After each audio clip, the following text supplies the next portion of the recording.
Brought to you by the Every Dollar app. Start budgeting for free today. Today's question of the day comes from Paula in Georgia. My son's school is running a food bank, so I sent him with some highly requested items, such as peanut butter, canned soup, and tuna fish. When my husband saw them, he insisted we don't donate quality items like these, and instead only donate rice and beans. I'm aware that you've told people to eat beans and rice if they're on a tight budget and cannot afford to indulge in nicer foods. However, I also know that you value generosity and giving, and I didn't see anything wrong with donating something other than beans and rice. Do you believe that the same principle applied to those on a tight budget should also be applied to recipients of food banks? Oh, brother. I don't mean to laugh, but That's it's funny. just so silly. That's silly. It's silly. Yeah. Number one, when we say beans and rice, honey, it's a metaphor. Yeah. A metaphor is a representation philosophically of an actual item.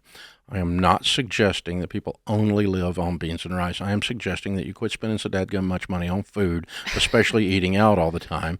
So probably prime rib is not on your list, or lobster tail, but possibly even some hamburger helper might make the list. You don't have to just literally do beans and rice. It's a metaphor. I think this guy was just looking for an excuse to be a tightwad, be a cheapskate. He didn't have to look for an excuse. He already was. I mean, goodness gracious. And it's not like tuna fish is that big of an upgrade from rice and beans. I mean, come on now. And here's the deal. I mean, what we're talking about is you limiting your consumption so you can create margin to move ahead.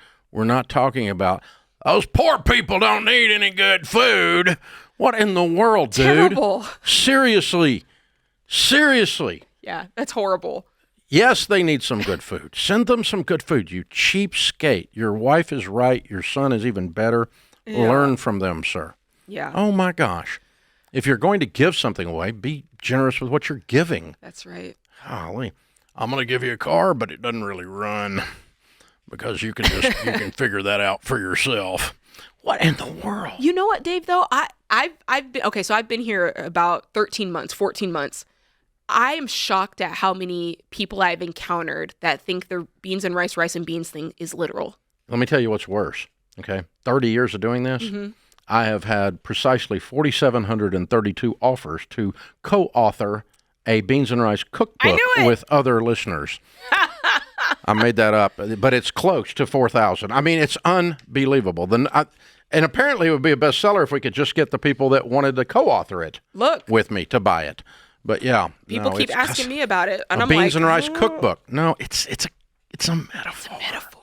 It's a metaphor. Yes, you can eat different foods. Look it up. Look up metaphor. It's good. Oh my gosh. Yeah, but we don't need to be going out to eat every night at some fancy thing, or for that matter, for fast food. Yeah. Because it's fast, but it's not necessarily food, and and you know. You're working so that you can learn to put yourself, as a guy I used to work for would say, we're working so I can get enough money that I can read the menu from left to right. I know that's right. I don't start with the price. I get to start with the thing and pick what I want. Price is irrelevant.